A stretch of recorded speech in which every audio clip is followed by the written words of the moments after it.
గతంలో కట్టిన ప్రాజెక్టులపై చర్చకు సిద్ధమా అని ప్రభుత్వానికి సవాల్ చేశారు మాజీ మంత్రి జగదీష్ రెడ్డి. ఈ సవాల్కి సై అన్నారు డిప్యూటీ సీఎం బట్టి విక్రమార్క. తెలంగాణలో 3.5 క్యూసెక్కుల నీళ్లు నిల్వ చేసే ఒక కొత్త చెరువును కట్టినరా? చూపిస్తారా? నిలబడతారా? చర్చకు వస్తారా? దమ్ముందా? ఉత్తమ్ కుమార్ రెడ్డి వస్తాడా? బట్టి విక్రమార్క వస్తాడా? లేదా ముఖ్యమంత్రి వస్తాడా? చేద్దామా చర్చ? అదే మహబూబ్నగర్లో చేద్దామా, ఖమ్మంలో చేద్దామా, వరంగల్లో చేద్దామా, ఆదిలాబాద్లో చేద్దామా, నల్గొండలో చేద్దామా? ఈ ప్రాజెక్టు మీద చర్చించడానికి మేము నీళ్లు ఇచ్చామా, మీరు నీళ్లు ఇచ్చారా? చర్చించడానికి బట్టి ఉత్తమ్ కుమార్ రెడ్డి సిద్ధమేనా? రండి అని అంటున్నాడు. ఎస్, మేము సిద్ధమే, మేము సిద్ధమే.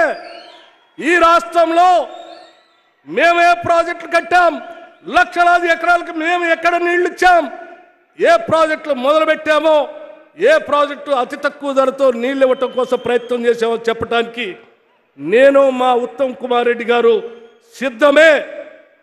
మరి ఇరిగేషన్ శాఖ మంత్రిగా పనిచేసిన ఆనాటి ముఖ్యమంత్రి కేసీఆర్ గారు లేదా హరీష్ రావు గారు ఈ సభాముఖంగా అడుగుతా ఉన్నాం, మీరు ఎక్కడికి వస్తారో చెప్పండి, ప్రాజెక్టుల సమాచారం మొత్తం తీసుకొని మేము వచ్చి మీతో చర్చించడానికి సిద్ధంగా ఉన్నాం.